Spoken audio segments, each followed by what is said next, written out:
Good afternoon. I want to thank you, first of all, for paying attention during the course of this trial. I talked about that in my opening statement. I think I may have touched on it a little bit while we were conducting the jury selection on Monday, but I did for sure talk about it in opening statement about how important it is to pay attention so that the 12 of you that are ultimately chosen to go back into the jury room and deliberate will have all the information you need in order to actively participate in those discussions. And I'm convinced that all 13 of you here present today, this afternoon, have fulfilled the solemn obligation of your oath. And on behalf of Joshua Zuazo, I thank you for having done so. And now it is, in a short time, going to be your opportunity as well as your obligation to do the one thing that brings us all together here, to discuss the one thing that brought us all together here this entire week, and that is to determine what the facts are. As I said in my opening, I'll repeat again, that a trial is a search for the truth, and you all are the truth finders. You are the people who are going to make a determination based upon the evidence presented during this trial of what that truth actually is. And then ultimately the practical reality of those decisions that you make in coming together and determining the truth is going to be whether you find that there's been evidence presented to the high standard of proof beyond a reasonable doubt to convince you that Mr. Zuazo is guilty of any one of these three crimes with which he is charged and for which he has undergone a trial before yourselves. First-degree felony murder, unlawful imprisonment of Hussein Murray, and unlawful imprisonment of Linda Murray. One of the things that impressed me about the evidence that we have heard, and one of the things that I told you in the very beginning of the trial, is that this is about identification. And I understand Mr. Petrofess's argument, and he is attempting to convince you beyond a reasonable doubt that that second person who's there with Carlos Hernandez in the Murray home on the 10th day of October in the evening, and on the following morning, the 11th of October of last year, is Mr. Zuazo. But there's quite a difference between what you're able to perceive in all of the videos that have been shown to you, which, are exhibits, and you are all welcome, as Judge Polis will tell you, any exhibits that you want to see, you're going to be able to see again and go through them. And I encourage you to do that very thing, especially from that Friday when it's daylight and you can see. And take a good look at who that second person is. And ask yourself, is that really proof beyond a reasonable doubt that it's Joshua Zuazo, or is it somebody else? Because when it comes to identification, besides what you can see just in little clips from those videos, comes from Mrs. Murray and Kelly Broad. He testified yesterday. I believe it was yesterday, it might have been Wednesday. But whichever day it was, he testified during the trial, and he is the person who used to be Mr. Zuazo's supervisor, 2 levels up from him, but some sort of a boss at the St. Mary Cement Company. And I don't know about you, but I had a little difficulty following what he was saying. I know he was here for a reason. First of all, he was subpoenaed, so he's obligated to be here. But he was here to make sure that who he says had threatened him when he fired him got convicted in this crime. He says that he knows it's Mr. Zuazo because in the video he is wearing Wolverine steel-toed boots given to him by St. Mary Cement Company. And he's wearing safety glasses, prescription, he says, given to Mr. Zuazo by St. Mary Cement Company. So the thing that I ask you to do is scrutinize what he had to say. And the reason I say that is because in the instruction that the judge is going to give to you a second time, she's already given this to you once before the evidence presentation began, is about witnesses and sizing up the witnesses and making a determination about who do you believe. And one of those things that she's going to repeat is words to this effect about, does the witness try to actually answer the questions, or does the witness argue with the lawyer? And I would add this, does the witness ask the question presented? Now, I've been doing this job of representing people in trial and conducting litigation in civil matters as well as criminal matters for 45 years. And so I consider myself pretty capable of keeping people on point and getting them to answer their question that I put before him. Ask yourself in your memory how many times I had to repeat a question and ask him to answer the question that I put to him. Was he honestly trying to answer the lawyer's questions, or was he arguing with the lawyer? And this is a huge piece of evidence that is presented specifically to fill in some gaps about who that second person is and make it be Joshua Zuazo. I submit to you that Kelly Broad was not honestly trying to answer the questions. He was here with an agenda. He claims that Mr. Zuazo threatened his life, but he never reported that to the police. And he says that he can tell that these are Wolverine boots. The fact is, when I asked him the question, I said, well, all you can see is down at the bottom. The person who's wearing those shoes is wearing long pants. How can you tell all these things? Well, he just knows that that's true.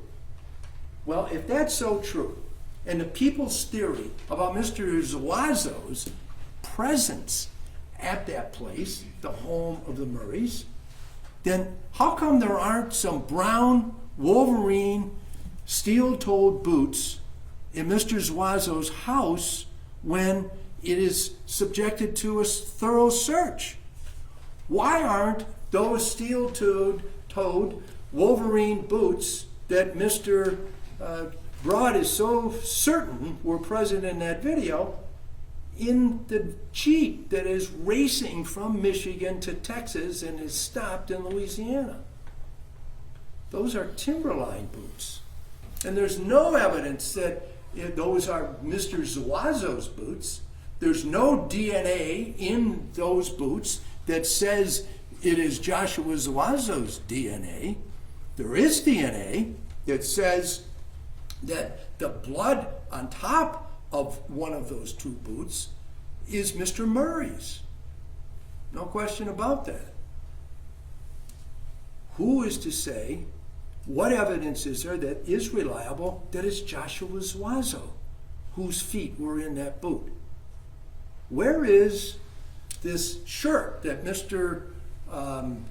Broad claims he recognizes as a St. Mary cement shirt or covering, whatever it was, this yellow looking thing that you can see in the video? How do you know that that's from St. Mary? When I told him that there was this, in the video that I watched of him, on his shirt he had a name tag, or the company name is what he said. I couldn't see it very clearly in the video I watched. But he explained, yeah, he says that's St. Mary Cement Company says that on this green patch. And then he adds in, well, of course, those can be easily removed. Okay, well, there wasn't one of those on that shirt, and he claims there's this thing on the shirt, though, that says fire repellent. I think was the two words, FP or FR, and so there'd be some kind of safety shirt that the St. Mary people have. He claims he can see that in that video. I encourage you to take a good look at that and see whether that's what you see. Or is what you see a name tag holder, a clip of some sort, something like all of you have for your jury badges, up there on that shirt that this second person was wearing, and not some initials from the St. Mary Cement Company, but just the clip to hold on to the fake DTE energy tag. Question of fact for you to decide. Then we have the fact that the other person making an identification of Mr. Zuazo is Mrs. Murray. She's a compelling witness. And who among us would ever want to be in her shoes? And this was without question, and she honestly answered this for me when I cross-examined her a couple of days ago, the terrible, traumatic situation, an experience that she's never had before, of course, and is living with to this day, and cannot get it out of her mind, and thinks about it all the time, and certainly has it on the forefront of her mind because she had to come here and give this testimony. And she's here present and has been throughout the time that has passed since the time she gave her testimony. And so one of the other instructions you're going to get is that you cannot let sympathy or bias or any human emotion enter into your decision making. And I ask you to think about the two witnesses from the Oakland County Sheriff's Department who testified yesterday, Deputy Hagelin and Deputy Wigman, about the description of the second individual that Mrs.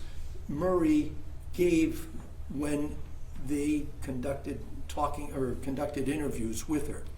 Deputy Hagelin was not the first person who saw her. That was Deputy Copeland, who was the first man on the scene.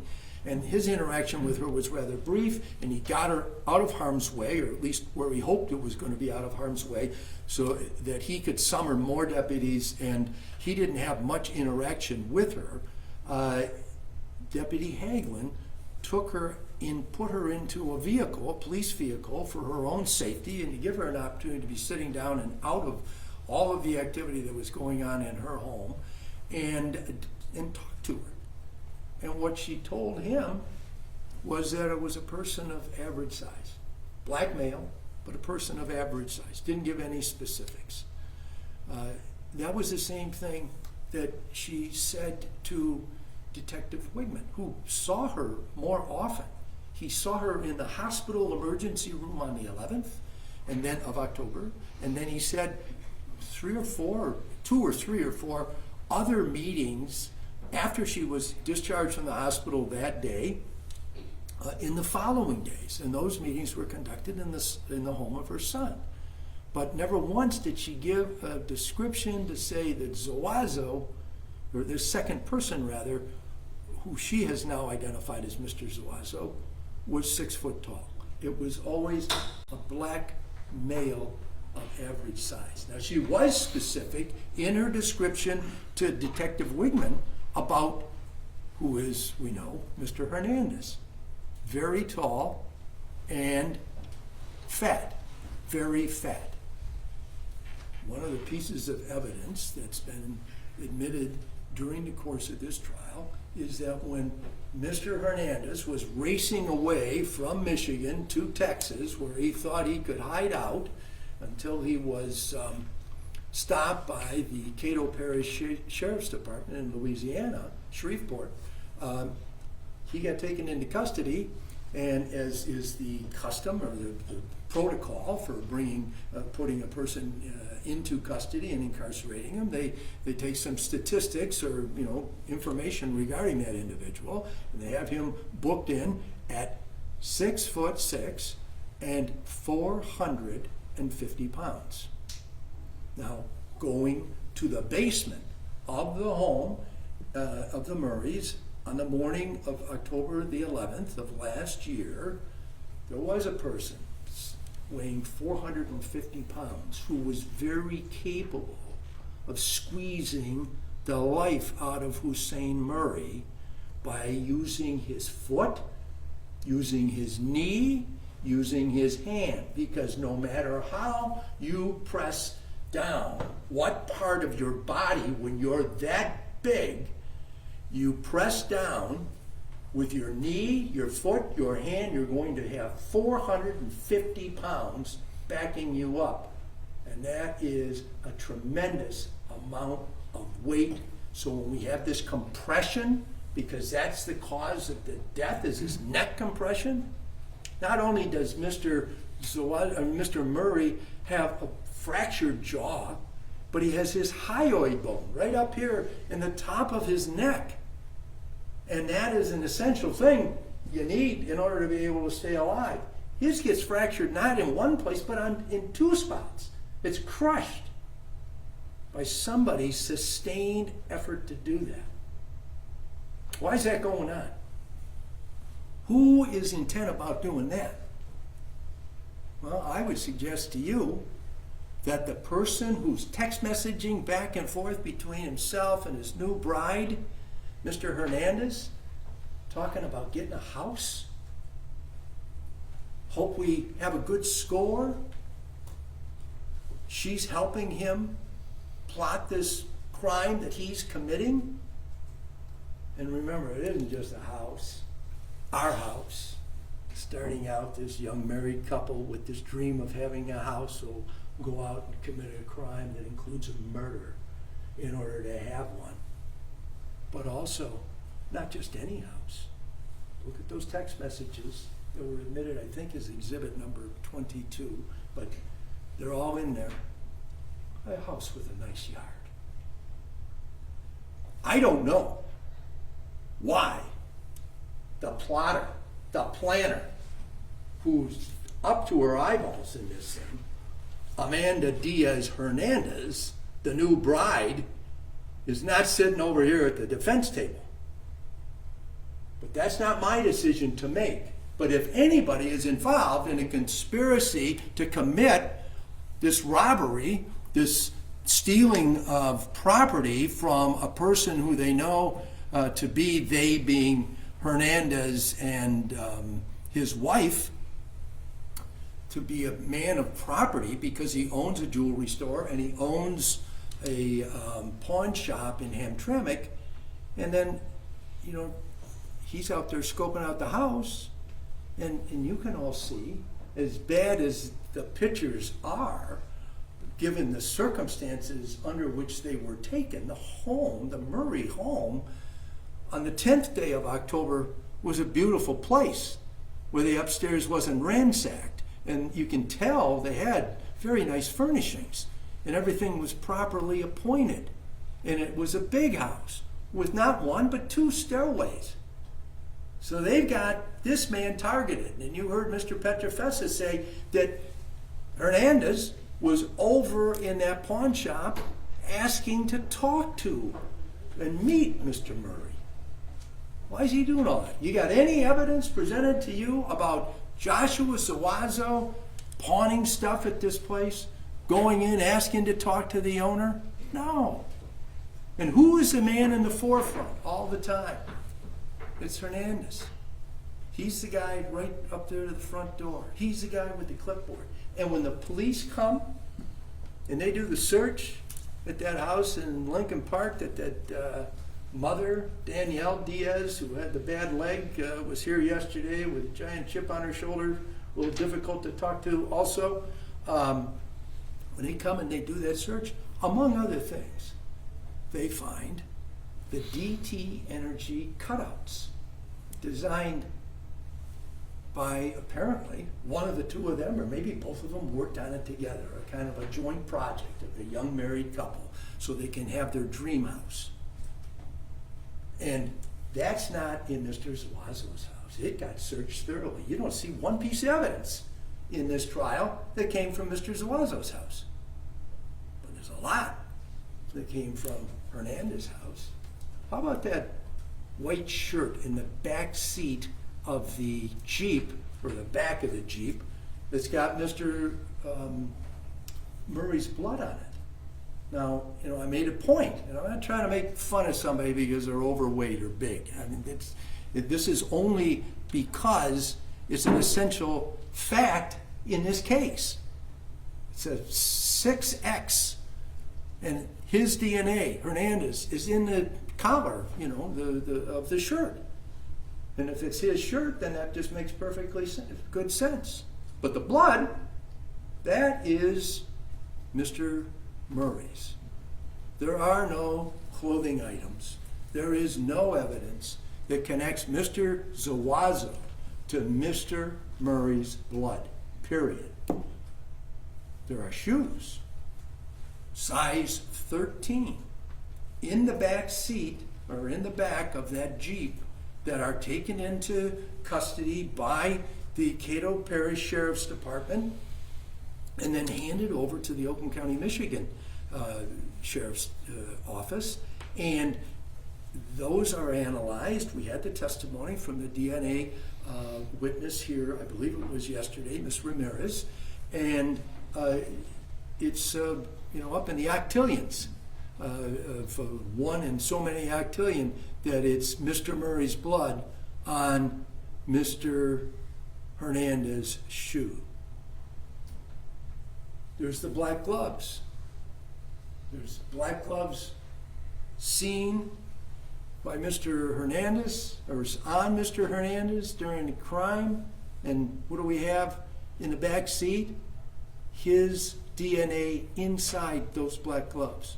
No question he was there. No question that this horrible crime was committed and that he is responsible for it. And this whole idea of all this was supposed to be as a robbery. Well, I can't tell you what's in somebody's mind any more than Mr. Petrofesa can on the day that this happened, this horrible, tragic, criminal thing occurred. I don't know what Mr. Hernandez is planning on doing, but I do know that, well, there's no doubt, no reasonable doubt, that he is responsible for all of those things that happened. There is no such evidence beyond a reasonable doubt that it's Mr. Zuazo. Let's look at one other video. It's at the Lowe's. It's at 9:30 in the morning, and it's down in Allen Park, I believe.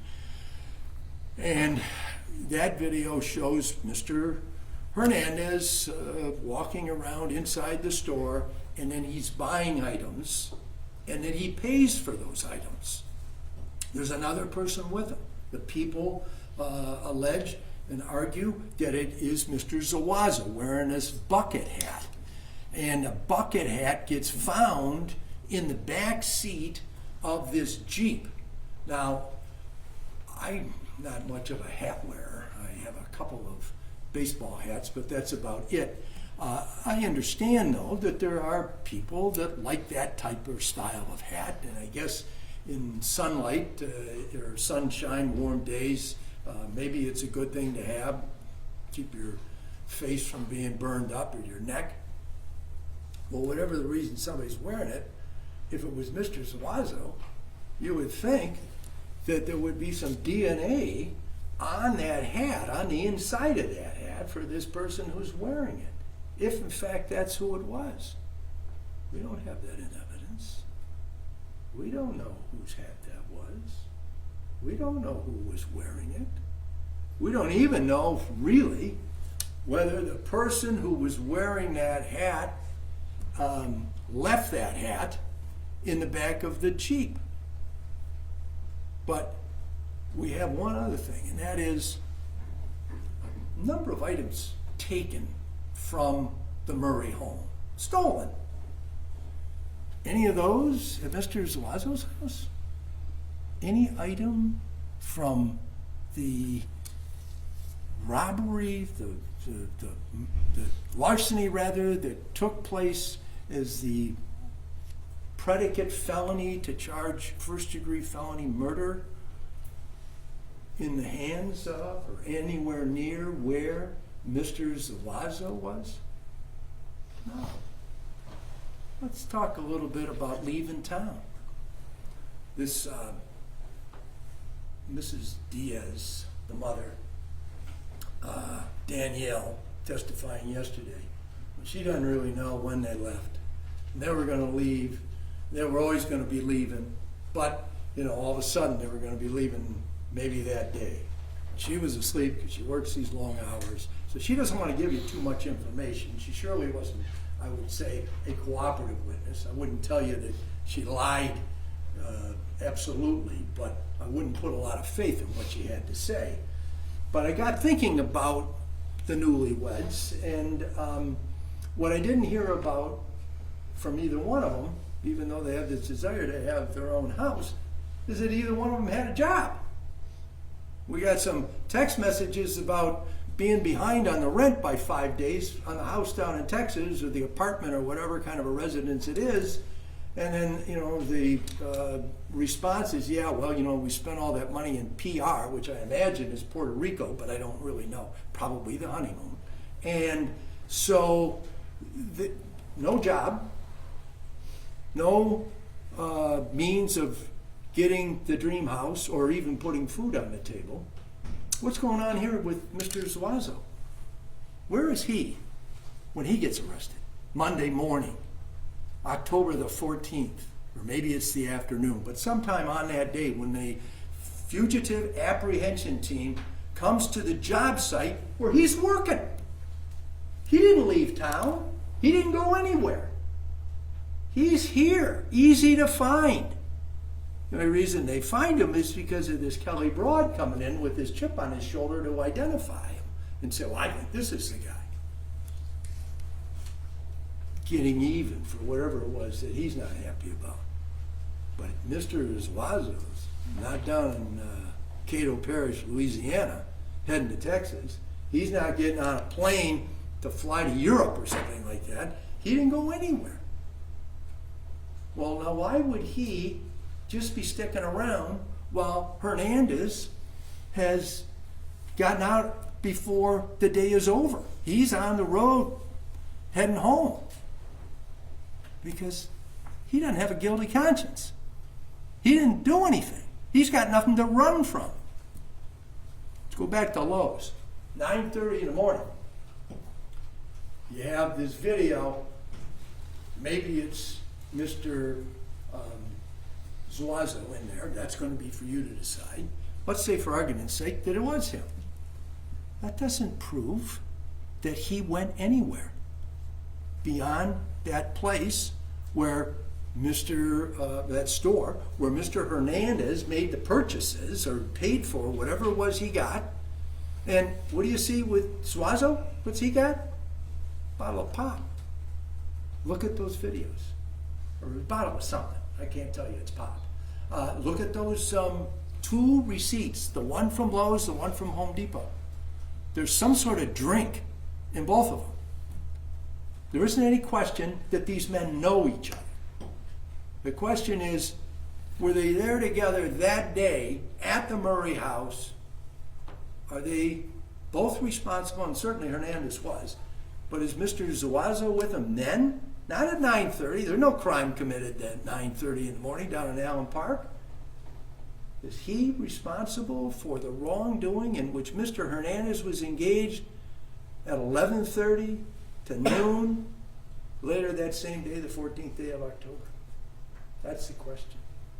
That is the key question of fact in this case. Now, in the instructions you're going to receive, you've heard this once before, and you'll hear it one more time by Judge Polis when she gives her final instructions. But it's the instruction about presumption of innocence, burden of proof, and reasonable doubt. And I ask you to keep this in mind because she's going to say this to you. Proof beyond a reasonable doubt is proof that leaves you firmly convinced of the defendant's guilt. And then it goes on to say a reasonable doubt is a fair, honest doubt growing out of the evidence or lack of evidence. It's not merely an imaginary or a possible doubt, but a doubt based on reason and common sense. A reasonable doubt is just that, a doubt that is reasonable after a careful consideration and careful and considered examination of the facts and circumstances of the case. This is essential to making a determination of the truth here. You have to be firmly convinced that Mr. Zuazo is guilty of any one of these three crimes, because the same standard applies to each crime charged, and you have to consider each crime charged individually. But no matter which one you're deliberating upon at a given time during those deliberations or discussing, think about that. You have to be firmly convinced that he's guilty beyond a reasonable doubt. We haven't seen that level of proof. Firmly convinced. There's a big question here raised about identification. And I told you in the beginning that this would be the key to the defense presented. They have the right guy. And when she instructs you on this particular point of law, Judge Polis is going to say, among other things, in deciding how dependable an identification is, think about such things as how good a chance the witness had to see the offender at the time, how long the witness was watching, whether the witness had seen or known the offender before, how far away the witness was, whether the area was well lighted, and the witness's state of mind at the time. So, in the case of Mrs. Murray, this has particular relevance because her state of mind at the time would be one of terror. Whose state of mind wouldn't be that way? She had interactions with the police. They were back to see her multiple times. She's the only eyewitness. So she's a very important person, and I think it would be very difficult if I was a detective investigating this case to have to bringing up this wound with Mrs. Murray so soon after it happened and asking for more details. But they have nowhere else to go to get this information. And in the back and forth, the trading information, she comes to have an understanding of who it is that the other suspect is. And so she's able, without question, when she testified here very clearly, she's able to use names. She knows who the defendants are, without question. And she can certainly identify Hernandez. But I submit to you that she has adopted an understanding that Mr. Zuazo, because he is the defendant, is actually the person who was there at her house. She's testifying honestly. She's simply mistaken. And I think that is a common enough thing that can happen to a person who's a victim of a crime. And even if she wasn't a victim herself, although she was or is, for the unlawful imprisonment perpetrated by Hernandez, who tied her up with duct tape, she's got all that trauma to deal with. So that could have an effect on her ability to recount the events completely accurately and to be able to identify Mr. Zuazo. Now, there's something about blood on the sleeve of the person, the second person, but we don't have that in evidence. So we don't know whatever happened to that sleeve, to the shirt it was on. It's just not before you. It's something that was seen. And there's another thing, there's some blood on a wall upstairs, a blood mark. I didn't hear any evidence about any DNA being taken from that stain on the wall. So while one might, under circumstantial evidence, because you'll get an instruction on that as well, be able to say, well, this is a blood mark up there, and there's this horrible thing that happened, and maybe that blood is Mr. Murray's blood. And maybe it is, and maybe something happened where some accident occurred and there was some blood that ended up on a wall that didn't get cleaned up immediately. I mean, I know there's been things in my own home that have gotten messed up that didn't get cleaned up immediately. Sometimes you don't notice something, and it's quite another when the police investigators, I think that Ms. Myra testified to like 15 people being there on the afternoon and into the evening of the 14th of October last year. They're going to see everything. They're looking everywhere. But how long that was there, we don't have any testimony to that. We certainly didn't hear Ms. Murray say, well, you know what? I never had anything like that there before. It wasn't there that day. That wasn't a testimony. At least it wasn't touched upon. Reasonable doubt?